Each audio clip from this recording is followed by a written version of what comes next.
In this video, I'm going to show you how to sketch the free body diagrams that illustrates the third law for a particular example.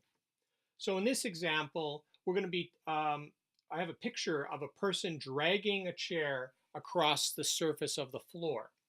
Now, when we say drag, that suggests that friction is involved. So we're going to drag the object to the right. So that means that we have the person is object one, the chair is another object, and since we're talking about Newton's third law, we also have to consider the object in which the chair is being dragged across. So that would be the Earth, the entire Earth, or we'll just call it the floor to keep it simple. So here we have the chair, and there are two forces acting on the chair. The person is pulling on the chair, and friction is preventing the chair from being moved. It's being dragged. Now the person is being held back by the chair because of an equal and opposite reaction. So the person pulls the chair with force PC, person on chair, and the chair pulls back with a force of chair pulling person. These two are called force pairs.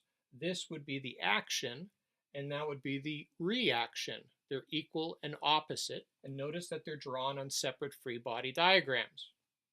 Now for the person to walk, what they're going to have to do is they're going to have to apply a force to the ground. They'll have to push on the ground. So that would be the action. So here's the ground being pushed. The person is applying a force to the ground, to the floor, person on floor. And what happens in turn, the floor pushes the person forward. So that'd be the force of friction. So these two are action-reaction pairs. Now, which is the action? Well, it would be the person pushing on the floor, and then the reaction would be the floor pushing the person forward. That's how we walk.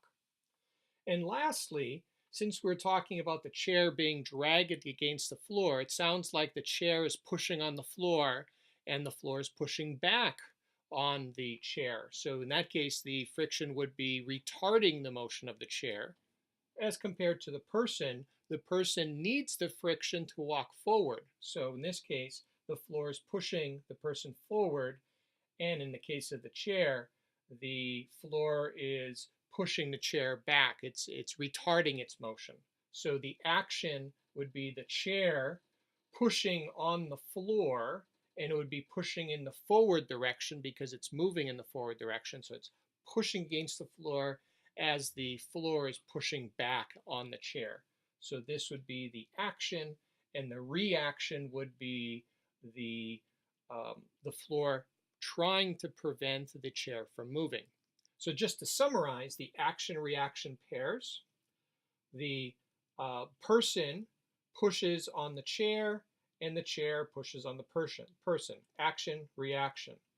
The person pushes on the floor, and this should say floor here. Anyway, I don't have a marker with me. So the floor pushes on the person, FP. And lastly, we have the force of the chair on the floor would be the action, and the reaction would be the floor acting on the chair.